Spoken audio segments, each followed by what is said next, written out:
আজিৰ সভাত আমাৰ মাজত উপস্থিত অসম চৰকাৰৰ সমবায় মন্ত্ৰী শ্ৰী যোগেন মহান ডাঙৰীয়া, আজি আমাৰ মাজত উপস্থিত পশুপালন আৰু পশু চিকিৎসা বিভাগৰ সন্মানীয় মন্ত্ৰী কৃষ্ণেন্দু পাল ডাঙৰীয়া, অসম চৰকাৰৰ মুখ্য সচিব ডক্টৰ ৰবি কোটা ডাঙৰীয়া, আমাৰ মাজত উপস্থিত নেশ্যনেল ডায়েৰী ডেভেলপমেণ্ট বৰ্ডৰ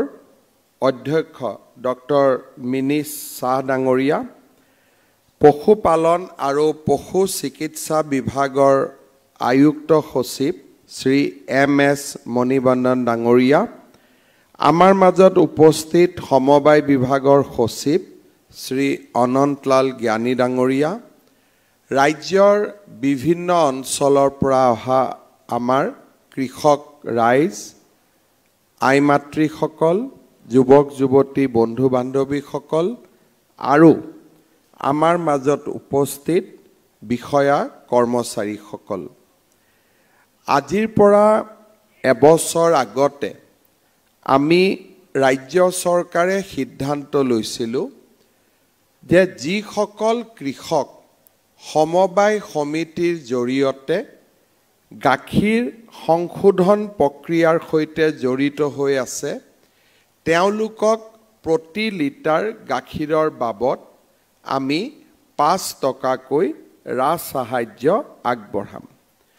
আমাৰ উদ্দেশ্য আছিল আমি যাতে ৰাজ্যত দৈনিক গাখীৰ উৎপাদনৰ পৰিমাণ বৃদ্ধি কৰিব পাৰোঁ। আপোনালোকে জানে যে আজিৰে পৰা কেইবা বছৰ আগত গুজৰাটত পোনপ্ৰথমে সমবায় জৰিয়তে গাখীৰ উৎপাদনৰ এক বিশাল প্ৰকল্প হাতত লোৱা হৈছিলে আৰু এই ক্ষেত্ৰত আমি সকলোৱে ডক্টৰ ভাৰ্গিছ কুৰিয়ান, ত্ৰিভুৱন দাস পেটেল আদিৰ নাম আজি আমাৰ মাজত পৰিচিত। আজি যদি আমি গুজৰাটলৈকে চাওঁ, তেতিয়াহ'লে গুজৰাটত প্ৰতিদিনে প্ৰায় 1.5 কোটি লিটাৰতকৈও বেছি গাখীৰ উৎপাদন হয় আৰু আমুল আৰু বিভিন্ন মিল্ক প্ৰচেছিং ইউনিটৰ জৰিয়তে সি বজাৰলৈ আহে। আৰু ঠিক তেনেধৰণে কৰ্ণাটকত প্ৰতিদিনে গাখীৰ প্ৰায় 80 লাখ লিটাৰ, তাতকৈ অলপ বেছি হ'ব, উৎপাদন হয় আৰু নন্দিনী নামৰ এটা ব্ৰেণ্ড নেমৰ জৰিয়তে সমগ্ৰ কৰ্ণাটকত এই দুগ্ধ আমি পাওঁ বা বজাৰত আমি পাওঁ। আমাৰ পূৰ্ব ভাৰততো বিহাৰত বহু গাখীৰৰ প্ৰতিদিনে উৎপাদন হয় আৰু এক কথাত ক'ব গ'লে যে আমাৰ ৰাজ্যৰ চাহিদা পূৰণ কৰিবলৈ পেকেটত আমুলৰ গাখীৰ অহাৰ উপৰিও আমি কেঁচা গাখীৰো বিহাৰৰ পৰা লৈ আহোঁ। আমাৰ অসমত গাখীৰ উৎপাদনৰ এটা বহু ডাঙৰ এখন বজাৰ আছে আৰু আমাৰ ৰাজ্যত গাখীৰ উৎপাদনৰ বিভিন্ন সংখ্যা বা বিভিন্ন পৰিসংখ্যাও আমাৰ সন্মুখলৈকে আহে। আমি বিভিন্ন ক্ষেত্ৰত বা আমি ঘৰুৱা উৎপাদন, অৰ্থাৎ কোনোবাই ঘৰত নিজৰ খাবৰ বাবে 1 লিটাৰ গাখীৰ, আধা লিটাৰ গাখীৰ, 2 লিটাৰ গাখীৰ, এই ধৰণে আমি ধৰি লওঁ যে অসমত প্ৰতিদিনে 29 লাখ লিটাৰ গাখীৰ উৎপাদন হয়। কিন্তু সংগঠিত যিখন বজাৰ, যিটো নেকি ঘৰত ব্যৱহাৰ কৰাৰ পিছত বজাৰলৈ যি গাখীৰ আমি উলিয়াই দিব লাগে, সেই গাখীৰৰ পৰিমাণ নিচেই কম আছিলে। অলপ আগতে NDDBৰ পৰিচালন সঞ্চালক ডাঙৰীয়া আমাক জনাইছিলে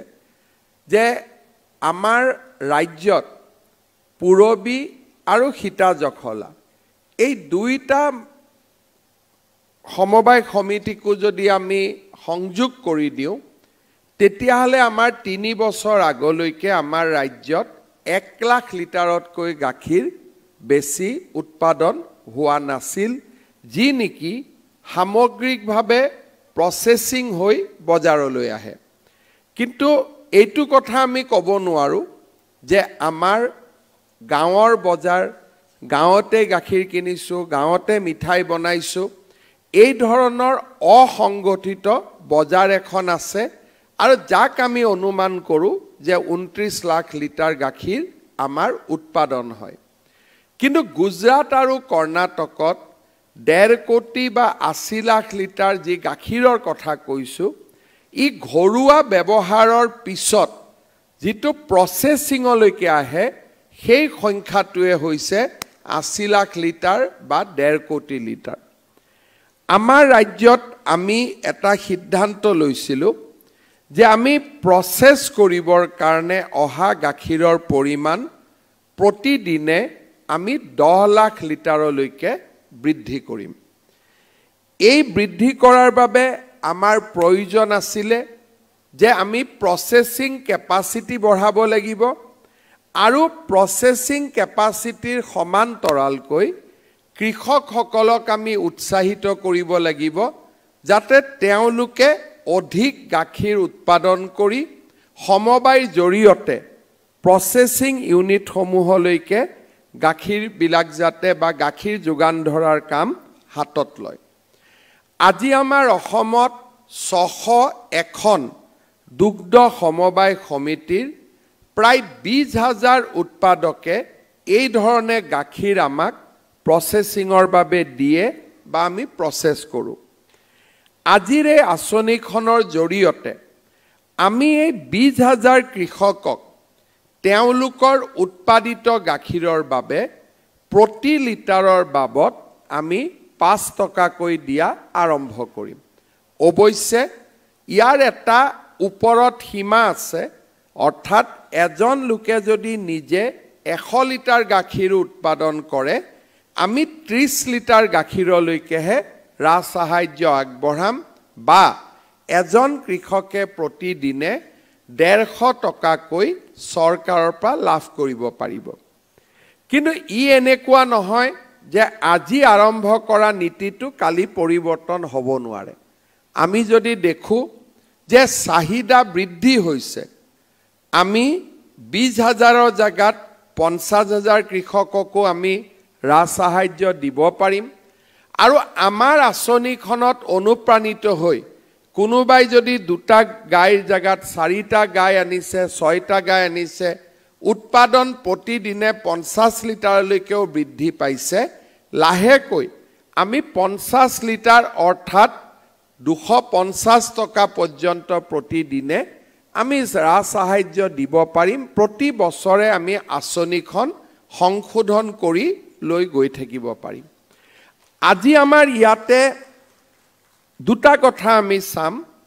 যে যোৱা বছৰ এই সময়ত মই পুৰবীৰ 1.5 লাখ লিটাৰ গাখীৰৰ সম্প্ৰসাৰণ আঁচনিখন শুভ উদ্বোধন কৰিছিলোঁ। অৰ্থাৎ 60,000 লিটাৰ প্ৰচেছিং আছিলে, সীতা জখলা কন্যকাটো প্ৰচেছ হয়, কিন্তু পুৰবীৰ প্ৰচেছিং 60,000 লিটাৰ আছিলে। যোৱাবাৰ এই সময়ত আমি সেই প্ৰচেছিং ইউনিটটো অসম চৰকাৰৰ আৰ্থিক সাহায্যৰে 1.5 লাখ লিটাৰলৈকে বৃদ্ধি কৰিছিলোঁ। যেতিয়া এডভান্টেজ অসম আমাৰ অনুষ্ঠিত হয়, তেতিয়া আমুল আৰু NDDBয়ে আমাৰ লগত 2খন চুক্তি কৰিছিলে যে পুৰবীৰ গুৱাহাটী ইউনিট আমি আৰু 1.5 লাখ টকালৈকে আমি বৃদ্ধি কৰিম, চৰকাৰৰ পৰা আমাক কোনো সাহায্য নালাগে, আমি তাতে নিজৰ পুঁজি বিনিয়োগ কৰিম। ঠিক তেনেকৈ আমুলেও আমাক আহি কৈছিলে যে 1 লাখ লিটাৰ গাখীৰ আমি ৰাণীত প্ৰচেছ কৰিম আৰু তাৰ বাবেও আমাক অসম চৰকাৰৰ কোনো সহায় নালাগে, মাত্ৰ আমাক মাটি দিব লাগে। 1.5 লাখ পুৰবীৰ আৰু 1 লাখ আমুল, এই 2.5 লাখ আমি অসম চৰকাৰে কোনো টকা ব্যয় কৰা নাই, কৃষকে বা আমাৰ ৱেষ্ট আছাম মিল্ক ইউনিয়ন বা কৃষকসকলে এই পুঁজি বিনিয়োগ কৰিব NDDBয়ে প্ৰথম অৱস্থাত লোন দিব কিন্তু লোন কৃষকসকলে উভতাই দিব তাৰ মানে আমি আজি নিজৰ ভৰিত নিজে থিয় হৈ 3 লাখ লিটাৰ গাখীৰ উৎপাদন কৰিম পুৰবিত যদি 3 লাখ লিটাৰ গাখীৰ উৎপাদন হয় সমান্তৰালভাৱে আমুলত 1 লাখ লিটাৰ গাখীৰ উৎপাদন হ'ব আৰু অসমে 4 লাখ লিটাৰ গাখীৰৰ ওচৰ চাপিব সীতাজখলাৰ কন্যাকটো প্ৰসেসিং ইউনিট এটা হৈ আছে প্ৰায় 25,000 লিটাৰৰ খুব কম দিনৰ ভিতৰতে আমি উদ্বোধন কৰিব পাৰিম সীতাজখলায়ো বেংকৰ পৰা লোন লৈ এনেকুৱা প্ৰসেসিং ইউনিট আৰম্ভ কৰিছে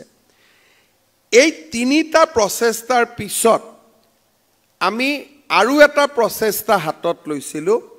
যে NDDB আৰু অসম চৰকাৰে লগ লাগি আমি এটা নতুন কোম্পানী কৰিছিলো north east diary food limited অৰ্থাৎ NEDFL এই NEDFLৰ গোটেই ব্যৱস্থাটো আছিলে যে আমি কিমান সোনকালে 10 লাখ লিটাৰ গাখীৰ প্ৰসেস কৰিব পৰা অৱস্থালৈ আমি যাব পাৰো শিলচৰত এটা আমাৰ অসম চৰকাৰৰ ডায়েৰী ডিপাৰ্টমেন্টৰ এটা প্ৰসেসিং ইউনিট আছিলে তাত 5,000 লিটাৰ দৈনিক শোধন কৰিব পাৰি এই প্ৰকল্পটো আমি NEDFL অৰ্থাৎ NDDB আৰু অসম চৰকাৰৰ যুটীয়া কোম্পানীলৈ আমি হস্তান্তৰ কৰিছো ইয়াৰ উপৰিও নলবাৰী বৰপেটা আৰু বজালি ইয়াতো আমি সৰু তিনিটা আমাৰ প্ৰকল্প আমি আৰম্ভ কৰিছিলো যত 20,000 লিটাৰ গাখীৰ আমি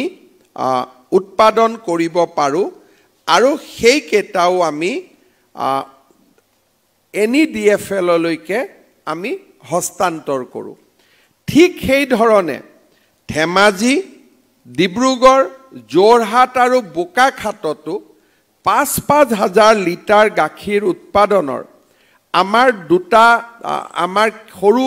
কেইটামান প্ৰকল্প আছিল এই প্ৰকল্প কেইটাও আমি NEDFL লৈকে হস্তান্তৰ কৰিছো ইয়াৰ পিছত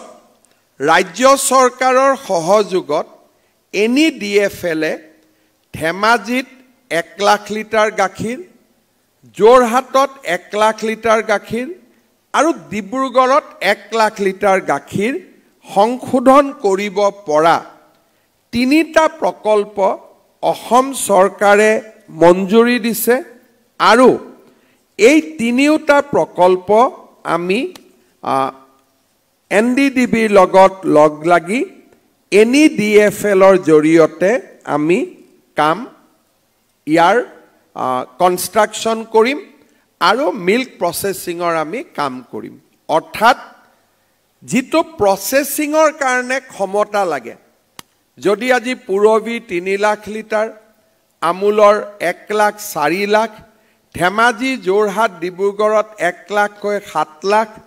কন্যকা সীতা জখলা মিলি 1 লাখ 9 লাখ শিলচৰ বোকাখাতত আমি যদি আৰু এক্সপানশন কৰিব পাৰো কাৰ্বি আলঙতো ডাঙৰ বজাৰ এখন আছে গাখীৰৰ তাৰ মানে প্ৰসেসিং কৰিব পৰা ক্ষমতা আমি পাই যাম কিন্তু আমি যদি প্ৰসেসিং ইউনিট লগাও আৰু গাখীৰ যদি নাহে তেতিয়া হলে প্ৰসেসিং ইউনিট স্থাপন কৰিও কোনো লাভ নহব সেইভাবে আমি বিচাৰিছো যে অসমৰ 4,000 গাঁৱত দুগ্ধ সমবায় সমিতি নিৰ্মাণ হওক আজি ৰাফলি 900 দুগ্ধ সমবায় সমিতি আছে কিন্তু 900 দুগ্ধ সমবায় সমিতিৰ জৰিয়তে আমি 3 লাখ বা 4 লাখ লিটাৰ গাখীৰ পাব পাৰো 10 লাখলৈকে আমি যাব নোৱাৰো আমি গুজৰাট আৰু কৰ্ণাটকৰ দৰে কোটিৰ কথা আমি চিন্তা কৰা নাই প্ৰথম অৱস্থাত 10 লাখৰ সীমা আমি স্পৰ্শ কৰিব খুজিছো আৰু সেই কাৰণে আমাৰ লক্ষ্য হ'ব যে 4,000 অসমত নতুন দুগ্ধ সমবায় সমিতি গঠন হওক আৰু আমি এই 4000 গাঁৱৰ দুগ্ধ সমবায় সমিতিৰ জৰিয়তে আমি 10 লাখ লিটাৰ গাখীৰ প্ৰসেসিংৰ বাবে গাঁৱৰ বজাৰখন বেলেগ প্ৰসেসিংৰ বাবে আমি উলিয়াই দিব পাৰিম আৰু আমাৰ বজাৰখন দখল কৰিব পাৰিম যিখন নেকি আজি বাহিৰৰ পৰা অহা গাখীৰে দখল কৰি আছে আৰু উত্তৰ পূব গোটেই 8খন ৰাজ্যলৈকে আমি গাখীৰ পঠিয়াব পাৰো তাত যেহেতু প্ৰসেসিং ইউনিট নাই আৰু এনেকুৱাও কোনো কথা নাই অসমে যদি ৭৫ বছৰ পশ্চিমবংগ বিহাৰৰ পৰা গাখীৰ লৈছে আমিও তালৈকে গাখীৰ পঠিয়াব পাৰো কোনো বাধা নাই সেইবাবে মই ভাবো যে আমি 2030 চনৰ ভিতৰত 10 লাখ লিটাৰ গাখীৰ প্ৰসেস কৰিব পৰা ক্ষমতা পাব লাগে আৰু তাৰ যদি আগতে আমি লক্ষ্যত উপস্থিত হ'ব পাৰো তেতিয়ালে সেইটো আমাৰ বাবে আশাৰ বতৰা আজি কৃষকসকলক উৎসাহিত কৰিবৰ বাবে সেইবাবে আমি 5 টকাকৈ প্ৰতি লিটাৰ গাখীৰত ৰাজ সাহায্য দিয়াৰ আমি সিদ্ধান্ত লৈছো ইয়াত এটা আমাৰ পোৰ্টেল আছে পুৰবিক যেতিয়া আপোনালোকে গাখীৰ দিব পুৰবি আমাক হিচাপটো দিব হিতা জখলা গাখীৰৰ যিমান দিব হিতা জখলাই আমাক হিচাপ দিব কন্যাকাই আমাক হিচাপ দিব আৰু প্ৰতি মাহৰ নিৰ্দিষ্ট দিনত এই টকাটো আপোনালোকৰ বেংক একাউণ্টত ট্ৰান্সফাৰ হ'ব মই ডিপাৰ্টমেণ্টক অনুৰোধ কৰিম আমি যেনেকে অৰুণোদয় বুলি ক'লে 10 তাৰিখটো ফিক্স কৰি লৈছো এটা দিন ফিক্স কৰি ল'ব লাগে যে প্ৰতি মাহৰ 3 তাৰিখে যাব বা প্ৰতি মাহৰ 5 তাৰিখে যাব আৰু নিৰ্দিষ্ট দিনটোত কৃষকৰ বেংক একাউণ্টলৈকে টকাটো যাব আমি চেষ্টা কৰিছো যে টকাটো পাবৰ কাৰণে আপোনালোক পুৰবিৰ ওপৰত নিৰ্ভৰশীল নহয় বা কন্যাকাৰ ওপৰত নিৰ্ভৰশীল নহয় তেওঁলোকৰ পৰা আমি হিচাপ লম টকাটো কিন্তু আপোনালোকৰ বেংক একাউণ্টত আমি ডাইৰেক্ট পঠিয়াই দিম যাতে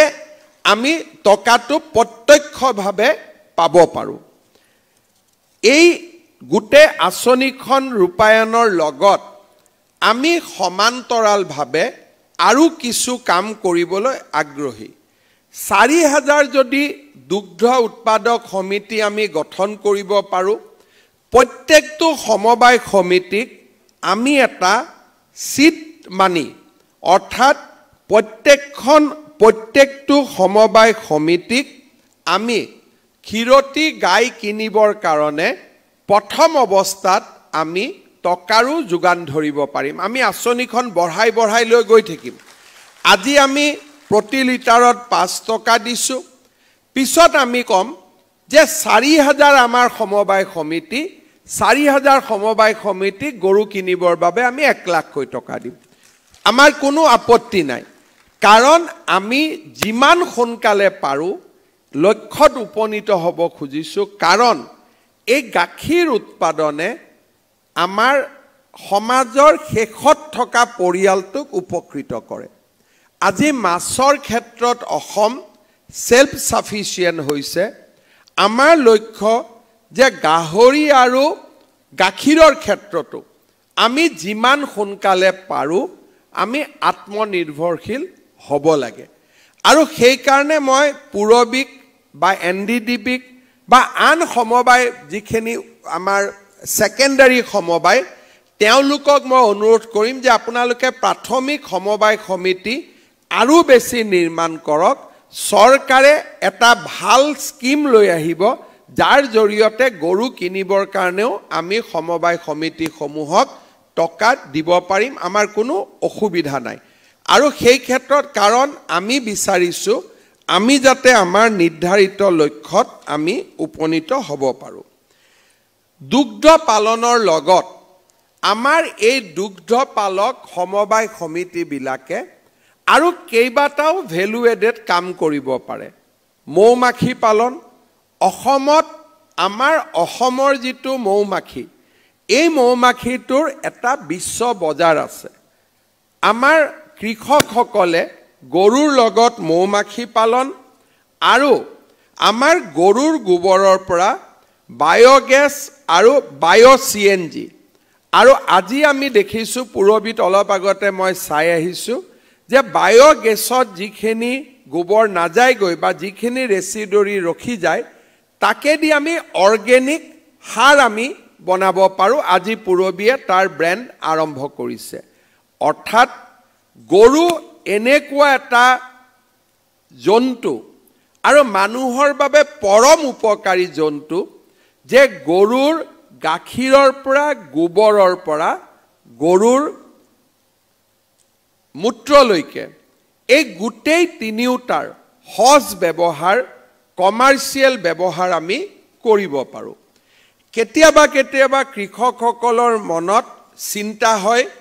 যে আমাৰ যদি গৰুৰ পোৱালি ক্ষীৰতী গাইৰ পৰিৱৰ্তে যদি আমাৰ যিটো হালোৱা গৰুৰ যদি আমাৰ জন্ম হয় কৃষকসকলৰ কিছু কমাৰ্চিয়েলি বা কৃষকসকলে কিছু অসুবিধাৰ সন্মুখীন হয় 2022-23 বৰ্ষৰ পৰা 24-25 লৈ সেইবাবে চেক ছৰ্টেড চিমেণ্ট অৰ্থাৎ নিশ্চিতভাৱে যাতে গৰুৰ পোৱালি ক্ষীৰতী গায়ে হ'ব পাৰে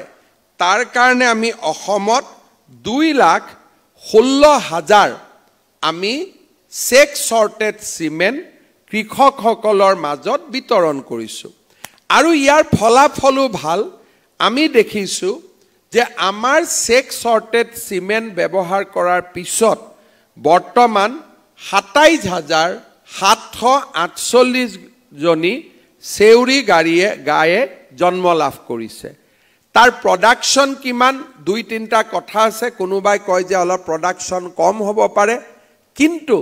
আমি অন্তত যদি ক্ষীৰতী গাইৰ আমাৰ জন্ম হয় তেতিয়াহ'লে আমি গৰুক কাৰোবাৰ হাতত এৰি দিব নালাগে আমি এই ক্ষেত্ৰত বহু পৰিমাণে আৰ্থিকভাৱে আমি উপকৃত হ'ব পাৰোঁ চেক ছৰ্টেড চিমেণ্টৰ ওপৰত বহু ৰিচাৰ্চো হৈ আছে গতিকে মই ভাবোঁ যে বছৰ পাৰ হৈ যোৱাৰ লগে লগে গুণগত মানদণ্ডও চেক ছৰ্টেড চিমেণ্টত যথেষ্ট বৃদ্ধি হ'ব আমি আৰু এটা কামত বহুখিনি আমাৰ কৃষি বিজ্ঞানী পশু বিজ্ঞানীসকল সফলো হৈছে তেওঁলোকে কাম কৰি আছে সেইটো হৈছে গিৰ গাই আৰু লখিমীৰ মাজত প্ৰজননৰ জৰিয়তে এটা ভাল গাখীৰ দিব পৰা গৰুৰ জাতি এটা উৎপাদন কৰাৰ বাবে লখিমী এনেকুৱা এটা অসমৰ গৰু বা গাই যি নেকি যিকোনো পৰিৱেশত অসমত তেওঁলোক এই জন্তুবিধ জীয়াই থাকে বানপানী হ'লেও থাকে খৰাং বতৰ হ'লেও থাকে আৰু যিকোনো ধৰণে তেওঁলোকে গাখীৰ উৎপাদন কম হ'লেও তেওঁলোকৰ যিটো অসমৰ বতৰ বা পৰিৱেশৰ লগত তেওঁলোক খুব ভাল কৰি খাপ খাই পৰে ইয়াৰ লগত যদি আমি গিৰ গায়ে ভাল কৰি প্ৰতিপালন কৰিলে গিৰ গায়ে 8 লিটাৰ 9 লিটাৰ 10 লিটাৰতকৈ বা তাতকৈও বেছি গাখীৰ দিয়াৰো উদাহৰণ আছে কিন্তু গুজৰাটৰ পৰা গিৰ গাই আমি ইয়াত যেতিয়া ৰাখোঁ তাৰ কষ্ট অফ মেইনটেনেন্স বা তাক যিটো পালন কৰাৰ খৰচ এইটো যথেষ্ট হয় কাৰণ বেলেগ এটা পৰিৱেশৰ পৰা আহি আমাৰ পৰিৱেশত খাপ খাই পৰি গাখীৰ দিবলৈ যাওঁতে তেওঁলোকে গাখীৰ দিয়া ক্ষমতাও অসমত 3-4 লিটাৰলৈকে কমি আহে আমি ভেটেনাৰী ডিপাৰ্টমেণ্ট বা আমাৰ বিজ্ঞানীসকলে যদি লখিমী আৰু গিৰ গাইৰ মাজত আমি লখিমীৰ ৰেজিষ্টেন্স কেপাচিটি বা অসমৰ যিটো পৰিৱেশৰ লগত খাপ খাব পৰা শক্তি আৰু গিৰ গাইৰ গাখীৰ দিব পৰা শক্তি এই দুইটাৰ মাজত প্ৰজনন কৰি আমি যদি এটা অসমৰ নিজৰ ভেৰাইটি এটা যদি আমি উলিয়াব পাৰোঁ মই ভাবোঁ আমাৰ কৃষকসকল বহুতখিনি উপকৃত হ'ব যাক আমি হয়তো কেতিয়াও ভাবিব পৰা নাছিলোঁ এই দিশটো আমি কাম কৰি আছোঁ আৰু আমি নিশ্চয় এই ক্ষেত্ৰত আগবাঢ়ি যাম। গাখীৰৰ গুণগত মানদণ্ডৰ বাবেও আমি দুগ্ধ পৰীক্ষাগাৰ নিৰ্মাণ কৰিছোঁ। খানাপাৰাত আমাৰ দুগ্ধ পৰীক্ষাগাৰটোৱে ইতিমধ্যে NABL স্বীকৃতি পাবলৈও সক্ষম হৈছে। সেয়েহে মই ভাবোঁ যে দুগ্ধ বিপ্লৱ এটা অসমত হ'ব পাৰে, যথেষ্ট সুবিধা আছে আৰু এই ক্ষেত্ৰত আমাৰ বিজ্ঞানীসকলৰ পৰা খেতিয়কলৈ, সমবায় সমিতিৰ পৰা গোপালকলৈ আমি সকলোৱে এটা সুন্দৰ ইক'চিষ্টেম এটা নিৰ্মাণ কৰিব লাগিব। এই যদি আপোনালোকে আৰু এটা দৃষ্টিত ৰাখে, প্ৰথমবাৰলৈ দুগ্ধ পালকসকলৰ কথা চৰকাৰী পৰ্যায়ত চিন্তা কৰা হৈছে। ইয়াৰ আগতে আজি আমাৰ ইয়াত ভাৰত কলিতা ডাঙৰীয়া উপস্থিত আছে। এইবাৰ তেখেতক আমি অসম গৌৰৱ সন্মানো যাচিছোঁ। তাৰমানে দুগ্ধ পালকসকল অসমৰ যে অৰ্থনীতিৰ এটা খুব অন্যতম শক্তি, তাক আজি ৰাজ্য চৰকাৰে স্বীকৃতি দিছে। তাৰ সমান্তৰালভাৱে চেক চৰ্টেড চিমেণ্টে হওক, গাখীৰ উৎপাদনত ৰাজ সাহায্যই হওক, আমি এই কথাবিলাকৰ জৰিয়তে এটা সুন্দৰ ইক'চিষ্টেম নিৰ্মাণ কৰিব খুজিছোঁ। আৰু মই বিশ্বাস কৰোঁ যে আমাৰ এই যিটো ছাবচিডি দিয়াৰ ব্যৱস্থা, এইবাৰ এইটো আৰম্ভ হৈছে, ই লাহে লাহে ই বাঢ়িও গৈ থাকিব। কাৰণ আপোনালোকে যদি চিন্তা কৰে, ধান আমি 600 টকাত বিক্ৰী কৰিছিলোঁ, ৰাজ্য চৰকাৰে 1600 টকাত ধান কিনা আৰম্ভ কৰিলে। এইবাৰ আমি প্ৰতি মেট্ৰিক টনত 2550 টকা আমি কৃষকক ধানৰ কাৰণে দিছোঁ। তাৰমানে আমি আমাৰ যিটো ছাপৰ্ট, তাক আমি বঢ়াই লৈ গৈ আছোঁ। আৰু সেইকাৰণে আজিৰ ইয়াত যি দুগ্ধ পালকসকল আহিছে, তেওঁলোকক মই এটাই অনুৰোধ কৰিম যে চৰকাৰ আপোনালোকৰ লগত থিয় হৈ থাকিব। আপোনালোকে গাখীৰ যিমান উৎপাদন বৃদ্ধি কৰিব পাৰে সিমান বৃদ্ধি কৰক। 4000খন গাঁৱত আমি দুগ্ধ উৎপাদকৰ সমবায় সমিতি আমি নিৰ্মাণ কৰিব লাগিব আৰু এই লক্ষ্যত আমি আগবাঢ়ি যাব লাগিব। আজি আমাৰ মঞ্চত সমবায় বিভাগো আছে আৰু আমাৰ ভেটেনাৰী বিভাগৰো বিষয়াসকল আছে, মন্ত্ৰী আছে। দুইটা ডিপাৰ্টমেণ্টকে একেলগে কাম কৰি আমি এই দিশত আগবাঢ়ি যাবলৈ অনুৰোধ জনাম। এইবাৰ বাজেটত আমি কোঅপাৰেটিভ ৰেজিষ্ট্ৰেশ্যনৰ যিটো পঞ্জীয়ন মাচুল, তাকো আমি হ্ৰাস কৰিছোঁ। অৰ্থাৎ আমি এই ক্ষেত্ৰত আমাৰ অসমৰ সমবায় খণ্ডটোক আমি আগুৱাই দিবৰ কাৰণে প্ৰচেষ্টা কৰিছোঁ। আমাৰ ভাৰত চৰকাৰতো সমবায় বিভাগ নামে এটা নতুন বিভাগ গঠন কৰা হৈছে আৰু ভাৰতৰ গৃহমন্ত্ৰী অমিত শ্বাহ ডাঙৰীয়া সমবায় বিভাগৰো দায়িত্ব লৈছে। আৰু তেখেতে দায়িত্ব লোৱাৰ পিছত সমবায় ক্ষেত্ৰত বহুবিলাক নতুন নতুন কাম আৰম্ভ হৈছে আৰু এতিয়া বিভিন্ন উৎপাদিত সামগ্ৰী আমাৰ সমবায় সমিতিসমূহৰ জৰিয়তে বিশ্বৰ বজাৰখনলৈ লৈ যোৱাৰ প্ৰচেষ্টাও আৰম্ভ হৈছে। অৰ্গেনিকৰ ক্ষেত্ৰত বহুত নতুন কাম কৰা হৈছে। সেইবাবে সমবায় বিপ্লৱ আৰু দুগ্ধ বিপ্লৱ দুইটাকে মই আগুৱাই লৈ যাবলৈ আমাৰ গোপালকসকলক অনুৰোধ কৰিম আৰু মই বিশ্বাস কৰোঁ যে আমি এই ক্ষেত্ৰত সফল হ'ম। আমি মানুহৰ মাজত এটা ধাৰণাৰ পৰিৱৰ্তন কৰিব লাগিব যে গো পালনৰ জৰিয়তে আমি জীৱিকা নিৰ্বাহ কৰিব নোৱাৰোঁ বুলি। মইতো আপোনালোকে জানে যে আমাৰ চৰকাৰখনে গো পালনত গুৰুত্ব দিয়ে, গো হত্যাক আমি ভাল নাপাওঁ বা আমি পচন্দ নকৰোঁ। আৰু সেইকাৰণে কেইটামান দিন আগতে অসমত গৰুৰ মাংস বিক্ৰী কৰা 400খন হোটেল আমি একেদিনাই চাৰ্জ কৰি 2000 টন আমি গৰুৰ মাংস উদ্ধাৰো কৰিছোঁ। আৰু মোৰ নজৰো আছে যে আমি যাতে গো হত্যাৰ পৰিৱৰ্তে গো পালনৰ ওপৰত আমি গুৰুত্ব দিওঁ আৰু চেক সৰ্টেড সিমেন্ট আদি ব্যৱহাৰ কৰিলে আমি গৰু হত্যাৰ বাবে আগুৱাই নিদিয়াকৈও আমি থাকিব পাৰোঁ মই বিশ্বাস কৰোঁ যে আমি যাতে সকলোৱে মিলি অসমত গো পালন দুগ্ধ উন্নয়ন আৰু সমবায় বিপ্লৱ এটা আমি সকলোৱে মিলি আমি যাতে আৰম্ভ কৰিব পাৰোঁ পুনৰ এবাৰ মই আজিৰ দিনটোত আপোনালোকক ধন্যবাদ জনাইছোঁ আমি বহুদিন আগতে আঁচনিখন আৰম্ভ কৰিব খুজিছিলোঁ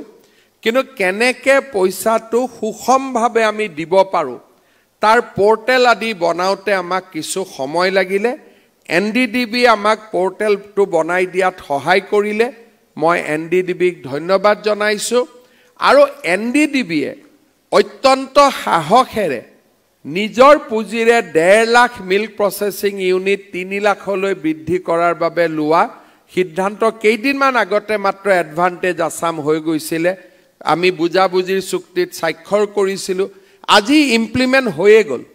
এইবাৰ যিমান আমি চুক্তিত স্বাক্ষৰ কৰিছিলোঁ বিনিয়োগৰ বহুত স্পিডত আমি এই চুক্তিবিলাক ইমপ্লিমেন্ট কৰাৰ ক্ষেত্ৰত আগবাঢ়ি যাব পাৰিছোঁ ই অসমৰ প্ৰতি মানুহৰ নতুনকৈ আস্থা আৰু বিশ্বাসকে প্ৰতিপন্ন কৰিছে মানুহে আজিকালি অসমৰ পৰিৱৰ্তিত পৰিৱেশটোক বিশ্বাস কৰে আৰু অসমৰ বুকুত লুকাই থকা সম্ভাৱনাকো স্বীকৃতি দিয়ে আমি যাতে সকলোৱে মিলি খুব ধুনীয়াকৈ যদি কাম কৰিব পাৰোঁ আমি আমাৰ অসমখনক বহু সম্ভাৱনাৰে পৰিপূৰ্ণ এখন নতুন অসমলৈ আমি ৰূপান্তৰ কৰিব পাৰিম মই NDDBক আজিৰ দিনটোত ধন্যবাদ জনাইছোঁ আৰু অসমৰ প্ৰতিগৰাকী গোপালকক অভিনন্দন জনাইছোঁ আজি আমাৰ ৰাজ্য চৰকাৰৰ ভেটেনাৰী পশুপালন বিভাগৰ মন্ত্ৰী কৃষ্ণেন্দু পাল সমবায় বিভাগৰ মন্ত্ৰী যোগেন মহান ডাঙৰীয়া উপস্থিত আছে দুইটা বিভাগে এই ক্ষেত্ৰত খুব প্ৰণালীবদ্ধভাৱে কাম কৰিছে দুইটা বিভাগৰ মন্ত্ৰী বিষয়া কৰ্মচাৰী সকলকো মই ধন্যবাদ জনাইছোঁ এই আঁচনিখন ৰূপায়ণৰ ক্ষেত্ৰত ৰাজ্যৰ মুখ্য সচিব ডাঙৰীয়ায়ো বহুখিনি কন্ট্ৰিবিউশন কৰিছিলে আৰু মই ভাবো যে আমি ৰাজনীতি কৰা মানুহ ইলেকশন আহিব আমি ব্যস্ত হৈ পৰিম কিন্তু আঁচনিখনৰ ধন প্ৰতি মাহত যাতে নিৰ্দিষ্ট সময়ত পাই থাকে তাক চোৱা চিতা কৰাৰ দায়িত্ব হল মুখ্য সচিব আৰু আমাৰ বিষয়াসকলৰ ওপৰত গতিকে মই আশা কৰিম এই আঁচনিখন যাতে জটি নপৰে এটা নিৰ্দিষ্ট দিনত 10 তাৰিখ হক 7 তাৰিখ হক 3 তাৰিখ হক গোপালকসকলে জানিব লাগিব যে এই দিনত মই টকাটো পাম আৰু সেই দিনটোতে ৰাতিপুৱা মোবাইলত মেছেজ জানি পাব লাগিব যে আপোনাৰ একাউণ্টত টকাটো সোমালে বুলি সেই ধৰণে আমি কাম কৰিব পাৰিলে সকলোৱে উৎসাহও পাব আনন্দও পাব আৰু এই আঁচনিখনৰ পৰা যদি আপোনালোক উপকৃত হৈছে বুলি আমি এটা ধাৰণা কৰিব পাৰো অহাবাৰ বাজেটত এই আঁচনিখন আৰু অধিক ডাঙৰ কৰি আৰু অধিক ভাল কৰিবৰ বাবে আমি নিশ্চয় চলাম সকলোকে মৰ্ণি মাৰিছো ধন্যবাদ জয় হিন্দ